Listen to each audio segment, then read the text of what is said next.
hayyuu seenaa dalagan goota lafa seenatii dhalatee seenaa hojjete gaara mul'ataati hanga yuunivarsiitii beekamaa addunyaa joorjiyaatti imala jireenyaa milkaawaa kan godhe Profeesar Muhammad Hassan eenyu?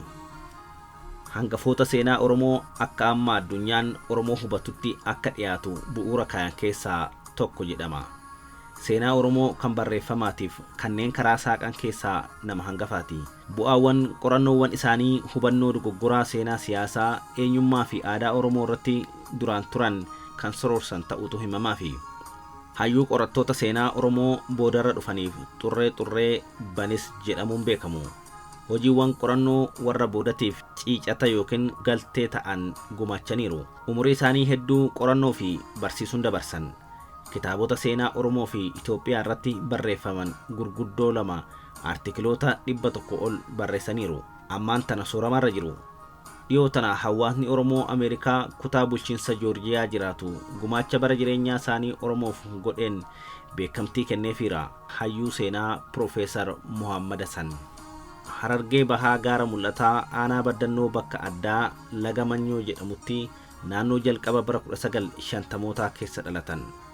Barnoota isaanii sadarkaa duraa magaalaa Harar keessatti kan sadarkaa lammaffaa Instituutii Leenjii Barsiisotaa Dabra Birhaan jedhamutti baratan.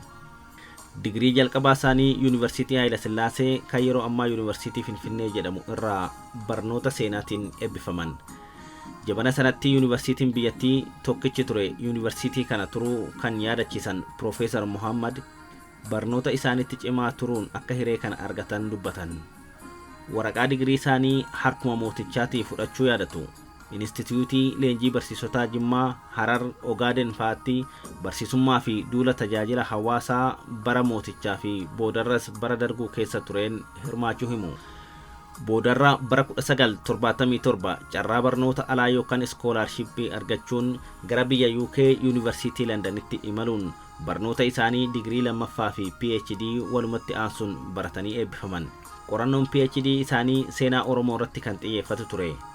Boodarra bu'aan qorannoo isaanii kun kitaaba yeroo hedduu maqaa itti horatan The Oromo of Ethiopia, A History 1500-1816 seenaa Oromoo Itoophiyaa bara 15 hanga 1860 jedhuun maxxanfamee addunyaa wal ga'e.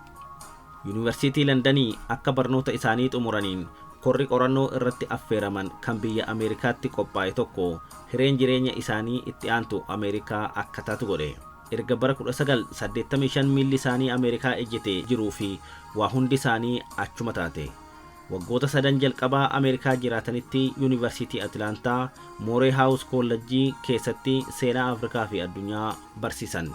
Waggoota 3 itti aanan ammoo Yuunivarsiitii Niiwuorkitti barsiisan. Bara 1992 kaasee hanga bara 1917 soorama baanitti garuu waggoota 25 walitti aananiif Joorjiyaa State Yuunivarsiitiitti barsiisummaan tajaajilaa turuu seenaan isaanii ni agarsiisa. Profeesar Muhammad Hassan maaltu seenaa Oromoo qorachuuf isaan kakaase? Hojiiwwan qorannoo Profeesar Muhammad irra caalaan isaanii seenaa Oromoo irratti kan xiyyeeffatanii. Barataa waggaa tokkoffaa Yuunivarsiitii Finfinnee gaafa turan barsiisan seenaa na barsiisan qorataa seenaa akkan ta'u na dhanga'ee jedhu Profeesar Muhammad. Gaafan waggaa tokkoffaa Yuunivarsiitii ture nama Boorsaanii jedhan tokkotu ture. Nama Hangaarii UNESCO qacaree karaa Yuunivarsiitii Haayila Sillaasee ergeeni. Seenaa barsiisaa inni arkeoloojistiidha. Nama hedduu beekaa nama akkasii beekaa umurii kiyya keessatti argee hin beeku. Waggaa tokko yogguu isa wajjin baru hedduu impaaktii yookiin dhiibbaa cimaa narratti qabaachaa ture. Anillee baree akka isaa ta'uuf hawwa ture. Dhugaa dubbachuuf amata duraa Yuunivarsiitii yogguun lixu Law School yookiin muummee seeraa seena jedheetiin booda namichi kun akka seenaa baru of na amansiise achinan seenaa baree jedhu. Keessaa'uu seenaa Awurooppaa Afrikaa kana nama nootii yookiin yaadannoo tokkollee waa takka harkatti kan hin qabanne dhufee sa'aa tokkoof odoo waa takka hin ilaalle si barsiisee akka gaaritti nama ibsee achirraa deemu. Ijoollummaa kaasee nama akkasii beekaa arge hin beeku. Akkan seenatti kaka'umsa qabaadhu seenaa ummata kiyyaa qorachuuf na kakaase. Keessaa'uu seenaa ummata keenyaa zamana sana wanni ummata keenyaa wanti barreeffame hin jiru. Wanti barreeffame waama ummata keenya xiqqeessu wanna ummata keenya arrabsu.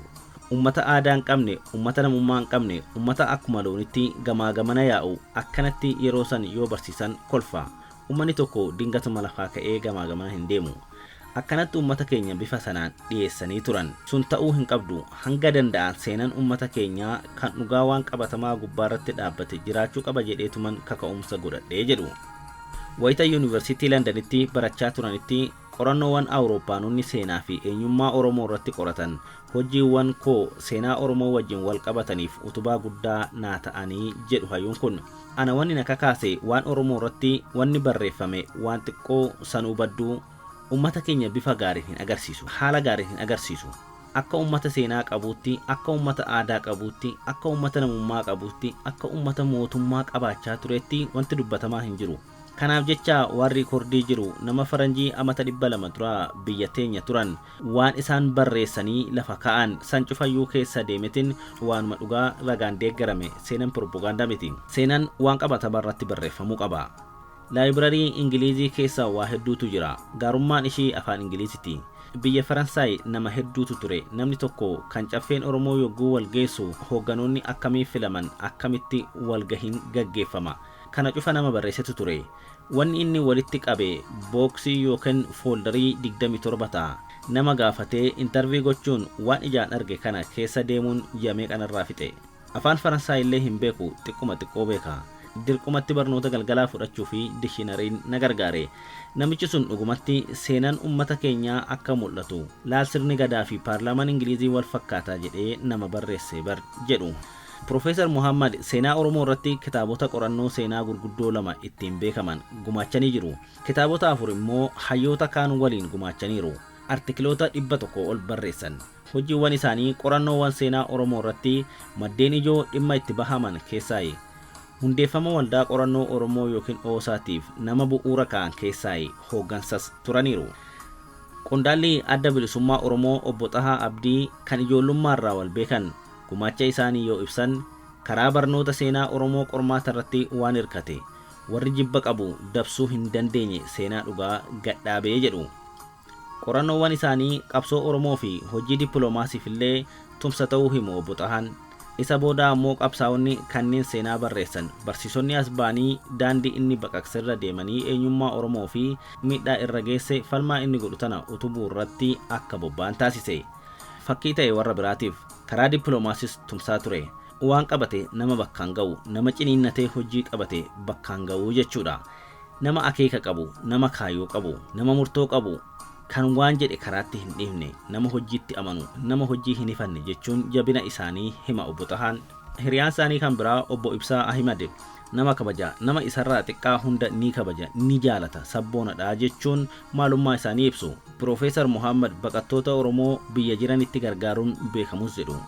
Waraqaa baqattootaaf State Departmentii fi UNHCR fa'aatti ergee fi akka jarri waraqaa argatan gargaaraa nama ture ta'uu himuuf.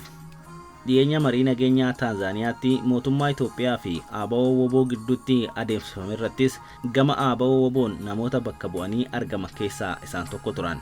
Profeesar Muhammad Hassan yeroo ammaa nama sooramarra jirani, nama bultii qabanii fi ilmaan 2 horatanii. Dhiyoo kana hawaasni Oromoo Ameerikaa kutaa bulchiinsa Joorjiyaa jiraatu gumaacha isaaniif sirna galateeffannaa qopheessee ture. Profeesar Muhammad Hassan qorataa seenaa qofa utuu hin taane falmaa mirga namoomatis.